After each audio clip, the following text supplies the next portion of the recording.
Hello students, welcome to KGH Academy. Today we are going to discuss an important topic called order of magnitude. So order of magnitude అనే ఒక important topic గురించి ఈరోజు discuss చేద్దాం. So మనకు group 2లో order of magnitude అనేది ఒక separate topic లా mention చేశాడు. సో బేసిక్ గా ఆర్డర్ ఆఫ్ మాగ్నిట్యూడ్ అనేది ఏ ఎగ్జామ్స్ లో కూడా కాంపిటీషన్ ఎగ్జామ్స్ లో ఉండదు. బట్ మన గ్రూప్ 2లో స్పెసిఫిక్ గా ఆర్డర్ ఆఫ్ మాగ్నిట్యూడ్ అనే ఒక టాపిక్ మెన్షన్ చేశారు కాబట్టి దీని నుంచి మనం ఒక మార్క్ కానీ లేదా 2 మార్క్స్ మాక్సిమం ఎక్స్పెక్ట్ చేయొచ్చు. సో ఫస్ట్ ఆఫ్ ఆల్ మనం బేస్ నుంచి వెళ్దామమ్మా. అసలు ఆర్డర్ ఆఫ్ మాగ్నిట్యూడ్ అంటే ఏంటి, what is the meaning of order of magnitude, and if any question comes how to attempt that. ఏదైనా ఒక క్వశ్చన్ ఆర్డర్ ఆఫ్ మాగ్నిట్యూడ్ నుంచి వస్తే మనం దాన్ని ఎలా అటెంప్ట్ చేస్తాం, డిఫరెంట్ వేస్ లో క్వశ్చన్ ఫార్మేట్ అనేది మనం డిస్కస్ చేద్దాం. వన్స్ ఈ వీడియో మనకు అయిపోయే లోపల everything what we discussed in this is more than enough to complete the chapter order of magnitude. So first order of magnitude అంటే ఫస్ట్ ఆఫ్ ఆల్ ఒక బేసిక్ డెఫినేషన్ చూడండి అమ్మా. సో ఆర్డర్ ఆఫ్ మాగ్నిట్యూడ్ అంటే ఏంటి, అసలు order of magnitude అంటే ఏంటంటే ఒక చిన్న డెఫినేషన్ తో తీసుకుందాం. ఇప్పుడు ఏదో ఒక నెంబర్ తీసుకుందాం. Let's consider 6672. 6672 ఒక నెంబర్ తీసుకుందాం. ఇప్పుడు ఈ నెంబర్ ఇచ్చి ఆర్డర్ ఆఫ్ మాగ్నిట్యూడ్ కనుక్కోమంటే, ఇప్పుడు ఆర్డర్ ఆఫ్ మాగ్నిట్యూడ్ అనేది ఒక నొటేషన్ తో ఉంటది. నొటేషన్ అంటే ఒక ఫార్ములా లాగా ఒక బేస్ ఫార్మెట్ లో ఉంటది. ఆ నొటేషన్ ని ఫాలో అయ్యి ఆ పర్టికులర్ సైంటిఫిక్ నొటేషన్ ని మనం చూసుకొని ఆర్డర్ ఆఫ్ మాగ్నిట్యూడ్ గురించి డిస్కస్ చేస్తాం. ఆర్డర్ ఆఫ్ మాగ్నిట్యూడ్ అనేది ఒక ఫార్మెట్ లో ఉంటదమ్మా. ఎలాంటి format? For example let's consider order of magnitude. ఎలాంటి ఫార్మెట్ అంటే k ఇంటూ 10 పవర్ m ఈ ఫార్మెట్ లో ఉంటది. k into 10 power m. ఇక్కడ m అనేది ఆర్డర్ ఆఫ్ మాగ్నిట్యూడ్. m అనేది ఏంటి? Order of magnitude. ఈ k ఏంటి? ఎవ్రీథింగ్ మనం డిస్కస్ చేద్దాం. k into 10 power something, 10 power లో ఉండేది ఆర్డర్ ఆఫ్ మాగ్నిట్యూడ్. ఆ m అనేది నెగిటివ్ వాల్యూ ఉండొచ్చు, పాజిటివ్ వాల్యూ ఉండొచ్చు. అది మైనస్ లో అయినా ఉండొచ్చు, ప్లస్ లో అయినా ఉండొచ్చు. ఇప్పుడు ఈ k అంటే ఏంటంటే ఖచ్చితంగా k వాల్యూ అనేది ఒక సర్టెన్ రూల్స్ ని ఫాలో అవుతుంది. ఏంటి ఆ రూల్స్ అంటే k వాల్యూ ఖచ్చితంగా 0.5 less than k less than 5 వీటి మధ్యలోనే వాల్యూ ఉండాలి. ఓకేనా? 0.5 less than k less than 5 ఆ మధ్యలోనే మనం వాల్యూని తీసుకోవాలి. ఒకవేళ ఎక్కువ వచ్చిందంటే దాన్ని మనం ఎలా మార్చుకోవాలి, ఒక చిన్న ఉదాహరణతో చూద్దాం. ఇప్పుడు నేను ఇది తీసుకున్నాను 6672 అన్నాను. ఇప్పుడు నార్మల్ గా ప్రిపేర్ అయ్యే వాళ్ళకి, మాకు ఐడియా ఉంది కొద్దిగా బేస్ అని మ్యాథ్స్ ఉండే వాళ్ళు ఒకలా ప్రిపేర్ అవుతారు, అసలు మ్యాథ్స్ మీద ఐడియా లేని వాళ్ళు ఒకలా సాల్వ్ చేస్తారు. మనం రెండు డిస్కస్ చేద్దాం. For example if you consider 6672, ఇప్పుడు 6672 నేను 6672 ని 667.2 గా రాసుకుంటా. అంటే లాస్ట్ 2 ఉంది కదా, దానికి ముందు పాయింట్ పెట్టుకుంటున్నాను, ఇంటూ 10 పవర్ 1 గా రాయొచ్చు. ఎందుకు ఇంటూ 10 పవర్ 1? ఫర్ ఎగ్జాంపుల్ ఇప్పుడు చూడండి 6672 బై 10 ఇంటూ 10 రాయొచ్చా? ఇప్పుడు ఇది క్యాన్సిల్ అయితే దీని పక్కన పెట్టండి అమ్మా. 6672 బై 10 ఇంటూ 10 రాస్తే ఏమైనా మార్పు ఉంటుందా? ఏ మార్పు ఉండదు. ఇప్పుడు ఏదైనా ఒక సంఖ్యని మనం 10 తో డివైడ్ చేస్తే యూనిట్స్ ప్లేస్ ముందు పాయింట్ పెట్టుకుంటాం కదా. 667.2 ఇంటూ 10 పవర్ 1, అవునా? ఇది ఎలా వచ్చిందో అర్థమైంది కదమ్మా. 667.2 ఇంటూ 10 పవర్ 1.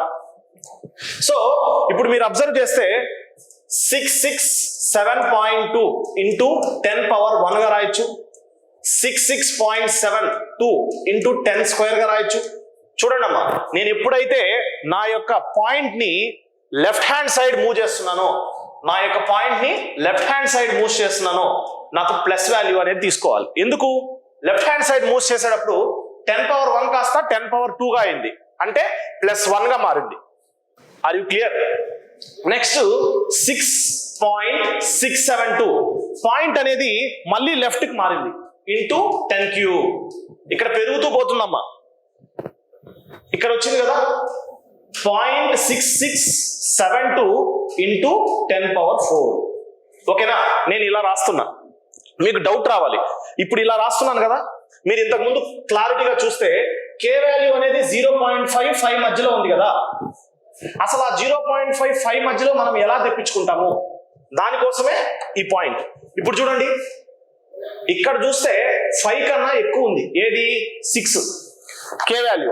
అందువల్ల మనము మళ్ళీ దాన్ని 0.6 గా మార్చుకున్నాం. ఇప్పుడు చూడండి, ఈ 0.6 అనేది 0.5 కన్నా ఎక్కువ ఉంది, 5 కన్నా తక్కువ ఉంది, అవునా? ఇప్పుడు దీన్ని నేను k ఇంటూ 10⁴ గా రాయచ్చా? k ఇంటూ 10⁴ గా రాయొచ్చు. ఆ k వాల్యూ అనేది ఈ పర్టికులర్ కండిషన్ సాటిస్ఫై అవుతుంది కదా. Then I can consider my order of magnitude is 4. Hope you are all clear with this. Order of magnitude అనేది మనం ఎలా సాల్వ్ చేస్తామో చూసాం. ఒక పర్టికులర్ పాయింట్ తీసుకొని దాని నుంచి ఒక్కొక్క స్టెప్ క్లియర్ చేసుకుంటూ వచ్చాం. ఓకేనమ్మా? So this is the basic. అంటే మనం నొటేషన్ తో డివైడ్ చేస్తాం. ఏ వాల్యూ అన్నా తీసుకోండి, ఓకే, ఏ వాల్యూ అన్నా తీసుకుంటే మనం లెఫ్ట్ సైడ్కి వచ్చేటప్పుడు పాయింట్స్ గా రాసుకుంటాం, రైట్ సైడ్ వెళ్ళేటప్పుడు నెగిటివ్ గా రాసుకుంటాం. ఓకే, ఇంకొక చిన్న ఉదాహరణ కాన్సెప్ట్ చూడండి. నేను ఇంతకుముందు 6672 అని ఒక నంబర్ తీసుకున్నా. ఇప్పుడు చూడండి, నేను 0.2672 అని తీసుకుంటున్నా. 0.2672 అని ఒక నెంబర్ తీసుకుంటున్నా. ఇప్పుడు 0.2672 అనే ఒక నెంబర్ నాకు ఇచ్చారు, ఆర్డర్ ఆఫ్ మ్యాగ్నిట్యూడ్ కనుక్కోమంటున్నారు.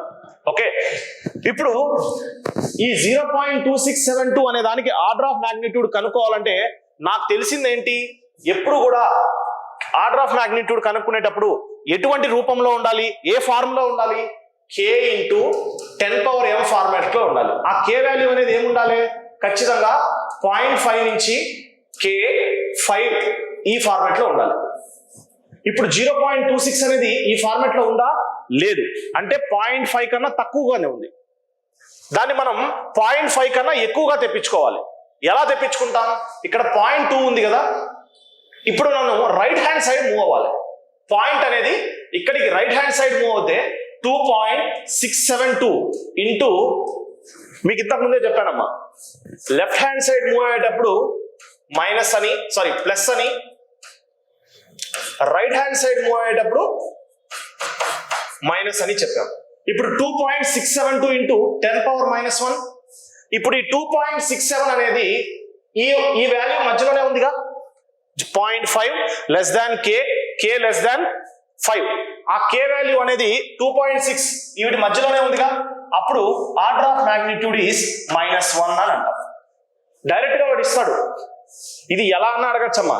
కానీ నువ్వు ఫైనల్ గా ఆన్సర్ ఎలా తెప్పించాలంటే ఓన్లీ నీకున్న ఒకే ఒక ఫార్మాట్ ఏంటి, k ఇంటూ 10⁻m. ఆ k అనేది అసలు ఎందుకు కాన్స్టాంట్ తీసుకున్నాం తెలుసా? ఇక్కడ చూడండి, ఇప్పుడు మీరు ఇక్కడ చూస్తే మా if you see here, order of magnitude vary అవుతుంది. 1 అని, 2 అని, 3 అని, 4 అని, అంటే 1 2 3 4 అని ఆర్డర్ ఆఫ్ మ్యాగ్నిట్యూడ్ వేరీ అవుతుంది. అలా వేరీ అయినప్పుడు ఆర్డర్ ఆఫ్ మ్యాగ్నిట్యూడ్ అనేది వేరీ అవ్వకుండా ఖచ్చితంగా ఒక మనకు ఎగ్జాక్ట్ వాల్యూ కావాలి. ఆర్డర్ ఆఫ్ మ్యాగ్నిట్యూడ్ అనేది వేరీ అవ్వకూడదు. ఇప్పుడు ఆన్సర్ లో 2 3 4 ఇచ్చాడు ఆప్షన్స్ లో, మనం 2 పెడతామా 3 పెడతామా, which is exactly we will choose that. ఏదైతే కరెక్ట్ గా ఉంటుందో దాన్ని చూస్ చేసుకుందాం. ఇక్కడ మనం చూసుకుంటే 1 ఉంది, 2 ఉంది, 3 ఉంది, 4 ఉంది, ఇట్లా వేరీ అవుతూ ఉంది.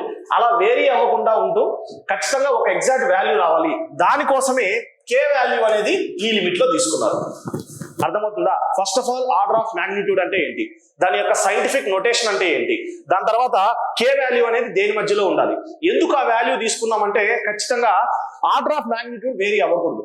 మనకు ఖచ్చితంగా ఏదైనా సరే, నెగిటివ్ అయినా సరే, పాజిటివ్ అయినా సరే, వేరీ అవ్వకుండా మనకు ఎగ్జాక్ట్ గా ఒక పర్టికులర్ వాల్యూ రావాలి. ఆ వాల్యూని తీసుకురావడానికే ఈ పర్టికులర్ ది మనం చూస్ చేసుకున్నాం. Hope you are all getting. Next, so definition చూస్తే order of magnitude is used in a scientific notation. ఏంటి ఆ సైంటిఫిక్ నోటేషన్ మనం డిస్కస్ చేసుకునేది? It is nothing but k into 10⁻m. So where m is called order of magnitude, k value should lie between 0.5 less than k less than 5 ఈ particular sign లో అయితే ఉండాలి. Order of magnitude is exponential change plus or minus in the value of a quantity. అంటే exponential form ఇప్పుడు 10 power something అంటే 10 power అంటే ఏంటి, 10 power 1 10 power 2 exponential ఫార్మే కదా. ఆ ఎక్స్పోనెన్షియల్ ఫార్మ్ లో మనం ప్లస్ ఆర్ మైనస్ అని మనకు order of magnitude either we can get +1 or -1 or +2 -2 whatever it may be. మనం ప్రతి ఒక్క క్వశ్చన్ క్లియర్ గా సాల్వ్ చేద్దాం, then you will get a clarity of that. So order of magnitude కి ఎలా రాస్తాం అసలు మనం ఆల్రెడీ డిస్కస్ చేసుకున్నాం. జస్ట్ ఇది it is a scientific notation which is written in the format of k into 10 power 1 where n is called order of magnitude. మనం discuss చేసాం. Next what are the rules for k value? ఏముంటాయి rules? k should lie between 0.5 and 5. It is represented in notation form. ఆ format లోనే ఉండాలి. Simple గా తెచ్చుకునే marks ఈ particular topic. Next ఇక్కడ వాల్యూ తీసుకోండి. Find the order of magnitude of the following. దీనికి ఆర్డర్ ఆఫ్ మాగ్నిట్యూడ్ కనుక్కోవాలమ్మా. సో మనకు ఒకటే తెలుసు, ఏంటది? k into 10 power m. ఈ ఫార్మాట్ లో తీసుకురావాలి నేను. ఓకేనా? ఇప్పుడు 0.000132 ఉంది. ఇప్పుడు దీన్ని నేను ఎలా ఫార్మాట్ లో తీసుకురావాలి? నాకు ఒకటి తెలుసమ్మా, k వాల్యూ అనేది ఎక్కడ ఉండాలమ్మా? 0.5 కన్నా ఎక్కువ ఉండాలి, 5 కన్నా తక్కువ ఉండాలి. ఓకే, 0.5 కన్నా ఎక్కువ ఉండాలి, 5 కన్నా తక్కువ ఉండాలి. ఇప్పుడు ఇది చూడండి, పాయింట్ అనేది ఎక్కడ ఉంది? 0.000132 ఎగ్జాక్ట్ గా పాయింట్ అనేది ఫస్ట్ డిజిట్ దగ్గర ఉంది. దాన్ని మనం ఈ ఫార్మాట్ లో తీసుకురావాలంటే గుర్తుపెట్టుకోండి, ఇక్కడి నుంచి నేను నా యొక్క రైట్ హ్యాండ్ సైడ్ అంటే కుడివైపు నా పాయింట్ మారుస్తున్నా. Whenever I'm moving to the right hand side I will get power లో ఏం రావాలి? నెగిటివ్. లెఫ్ట్ హ్యాండ్ సైడ్ పోయేటప్పుడు పాజిటివ్. ఇప్పుడు రైట్ హ్యాండ్ సైడ్ నేను మూవ్ చేస్తున్నాను, ఎంత మూవ్ అవుతుంది? 1 point, 2 point, 3 point, 4 point. 4 points move అయితే నాకు ఏమొస్తుంది? 1.32 ఇంటూ 10 పవర్ -4. నేను 4 పాయింట్ మూవ్ చేస్తున్నా, అందుకని -4. Are you getting me? 1.32. ఇప్పుడు ఈ 1.32 అనేది ఈ మధ్యలోనే ఉందిగా. 0.5 కన్నా ఎక్కువ, 5 కన్నా తక్కువ. ఒకవేళ నేను 3 వరకే తీసుకున్నాను అనుకో, రైట్ హ్యాండ్ సైడ్ 3 వరకే తీసుకున్నాను అనుకో, నాకు 0.132 అని వస్తుంది. 0.132 అని వస్తుంది. 0.132 అంటే ఖచ్చితంగా 0.5 కన్నా తక్కువే కదా. అందువల్ల నేను 1.32 తీసుకున్నాను. నాకు ఆర్డర్ ఆఫ్ మాగ్నిట్యూడ్ ఎంత వచ్చింది? 4. Order of magnitude 4. అర్థమవుతుందమ్మా? ఇంకా సింపుల్ గా తీసుకోవాలంటే 1 కి 2 కి 3 కి 4 కి. ఓకే, 1 2 3 4 ఈ నెంబర్స్ కి మాత్రం ఖచ్చితంగా మనం పాయింట్ అనేది ఫస్ట్ డిజిట్ తర్వాత పెట్టాలి. Are you getting me? First non zero digit తర్వాత పెట్టాలి. ఎందుకు? నేను 1 పాయింట్ సంథింగ్ పెట్టినా దీని మధ్యలోనే ఉంటుంది, 2 పాయింట్ సంథింగ్ పెట్టినా దీని మధ్యలోనే ఉంటుంది, 3 పాయింట్ సంథింగ్ పెట్టినా దీని మధ్యలోనే ఉంటుంది. Are you getting me? 4 point something పెట్టినా ఈ మధ్యలోనే ఉంటుంది. అందువల్ల ఎప్పుడైతే నాకు ఇక్కడ క్వశ్చన్ లో 1 గానీ 2 గానీ 3 గానీ 4 గానీ వస్తే ఖచ్చితంగా నేను జీరో ఎక్కడ పెట్టాలి? పాయింట్ ఎక్కడ పెట్టాలి? ఫస్ట్ నాన్ జీరో డిజిట్ దగ్గర పెట్టాలి. ఏది ఇక్కడ చూడండి, నాన్ జీరో డిజిట్ ఏంది? ఇక్కడ 1. Non zero digit first non zero digit 1, అందుకని 1.32 అంటే అదొక గుడ్డి గుర్తులాగా. ఎవరన్నా నాన్ మ్యాథ్స్ వాళ్ళు భయపడుతూ ఉంటే అలా మనం గుర్తు పెట్టుకోవచ్చు. So how much I'm getting finally? 4 as my order of magnitude. Sorry, -4. ఇది ఆప్షన్స్ లో ఇస్తారు, దీన్ని నువ్వు టిక్ చేస్తే నీకు 1 మార్క్ అనేది వస్తుంది. సింపుల్ గా స్కోర్ చేయొచ్చమ్మా. ఓకే, నెక్స్ట్ క్వశ్చన్ చూద్దాం. So find the order of magnitude of 0.000592. ఇక్కడ చూడండి 1 2 3 4 లేదు, 5 ఉంది. 5 ఉన్నప్పుడు ఏం చేయాలి? ఇక్కడ ఉన్నప్పుడు నేను ఏం చెప్పా? 1 2 3 4 వస్తే ఫస్ట్ నాన్ జీరో డిజిట్ ముందు పెట్టాలి అని చెప్పాను. ఫస్ట్ నాన్ జీరో డిజిట్ ఇక్కడ 1 పాయింట్ పెట్టుకున్నాం. అదే 5 6 7 8 9 అదే మనకు 5 గానీ 6 గానీ ఒక రాసుకోండి అమ్మా. 1 2 3 4 అయితే first non zero digit, left hand side నుంచి అమ్మా, మళ్ళీ right hand side non zero digit కాదు, లెఫ్ట్ హ్యాండ్ సైడ్ నుంచి నాన్ జీరో డిజిట్ అంటే లెఫ్ట్ హ్యాండ్ సైడ్, మీకు లెఫ్ట్ హ్యాండ్ సైడ్ ఎడం వైపు నుంచి left hand side non zero digit దగ్గర before first non zero digit, before first non zero digit. ఓకేనా? అదే 5 6 7 8 9 5 6 7 8 9 అదే మనం 5 6 7 8 9 తీసుకున్నాం అనుకోండి, ఫస్ట్ నాన్ జీరో డిజిట్ కాదు, బిఫోర్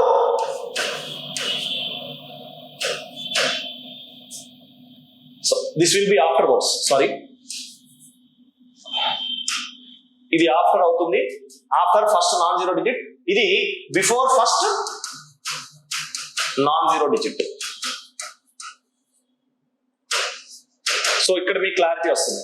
1 2 3 4 అయితే first before non zero digit, 5 6 7 8 9 అంటే బిఫోర్ పెట్టాలి, 1 2 3 4 అంటే ఆఫ్టర్ పెట్టాలి. So this is the clarity. ఇప్పుడు ఈ క్వశ్చన్ చూడండి, 5 ఉంది, 5 ఉంటే బిఫోరా ఆఫ్టరా? బిఫోర్ అంటే ముందే పెట్టాలి. ఇక్కడ చూడండి పాయింట్ అనేది ఇక్కడ ఉంది, నేను రైట్ హ్యాండ్ సైడ్ మూవ్ చేస్తున్నాను, రైట్ హ్యాండ్ సైడ్ మూవ్ చేస్తే నాకు పవర్ లో నెగిటివ్ రావాలి. 1 ఒక డిజిట్ మూవ్ చేస్తున్నా, 2 డిజిట్స్ 3 డిజిట్స్ 3 డిజిట్స్ మూవ్ చేస్తే 0.592 into 10 power minus 3, 0.592 into 10 power minus 3. So నాకు ఈ వాల్యూ అనేది 0.5 నుంచి k లెస్ దాన్ 5 మధ్యలో ఉంది కదా, 5 కన్నా ఎక్కువ, 0.5 కన్నా ఎక్కువ, 5 కన్నా తక్కువ, 0.5 కన్నా ఎక్కువ, 5 కన్నా తక్కువ. So finally I'm getting my order of magnitude as -3. Are you getting me? Next so ఇది చూడండి 4 ఉందమ్మా. సో 4 వస్తే నాకేంటి, after first non zero digit, first non zero digit కి ఆఫ్టర్ పెట్టాలి. ఇక్కడ ఉంది 0 1 2 3 4 4.8200 ఇంటూ 10 పవర్ మైనస్ 4 జీరోస్ కదా 4. ఇప్పుడు దీనికి ఆర్డర్ ఆఫ్ మ్యాగ్నిట్యూడ్ అంటే